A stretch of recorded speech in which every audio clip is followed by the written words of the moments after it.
So let's talk racism without racists. Racism today is not necessarily explicit and overt. It's most often expressed in ways that are symbolic and covert and implicit. In other words, it's not necessarily someone burning a cross on a yard where it is coded language or symbols meant to disparage a race while having plausible deniability that that's what's actually happening.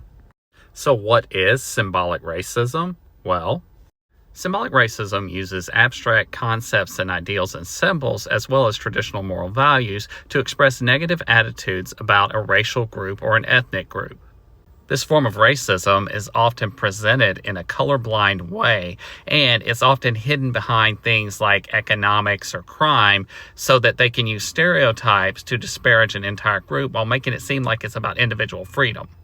We first started seeing symbolic racism post-civil rights as part of the Southern strategy. Now, this was laid out pretty neatly by a man named Lee Atwater, who was a campaign manager for Ronald Reagan, when he said that, well, I can't actually say what he said, but he said racial slur wouldn't hurt you in the 50s, it will today. So instead, we talk about cutting taxes and things that are totally economic things, but in reality, they hurt Black Americans more than they do white ones.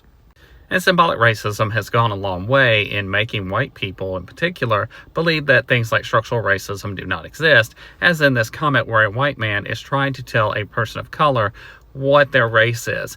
He is speaking to a biracial man and telling him he is not Black enough. And we saw this even back in the 20s and 30s with the one-drop rule, where they would tell people that you're not white enough. So we can see that white people have done this for decades. And with symbolic racism, we see it more and more, where white people are trying to tell others what their ethnicity or their race actually is.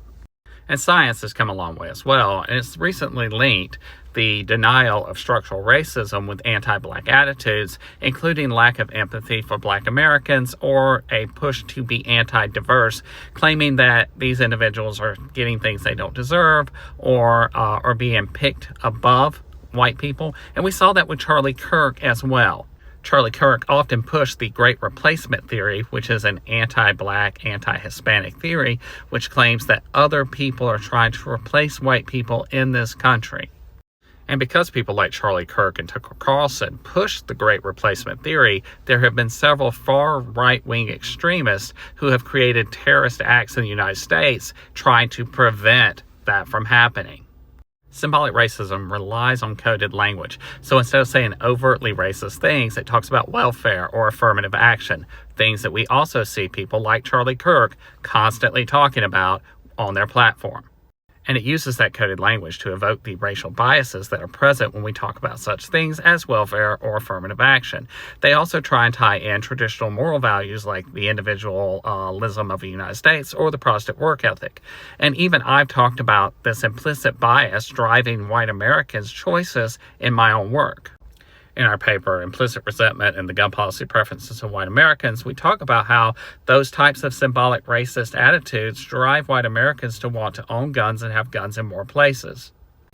And these implicit racial fears and resentments are driven by things like Charlie Kirk saying that people of color are more criminal or the Great Replacement theory is happening. So when white Americans hear these things, they instantly, in their fear, feel like they need guns and they need guns in more places.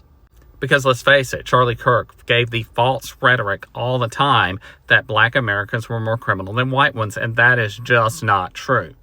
He would even say things like immigrants are more violent than Americans, and that is also not true. We have decades of research to show both of these things, especially with immigrants, that they commit crime at much lower rates than native-born Americans.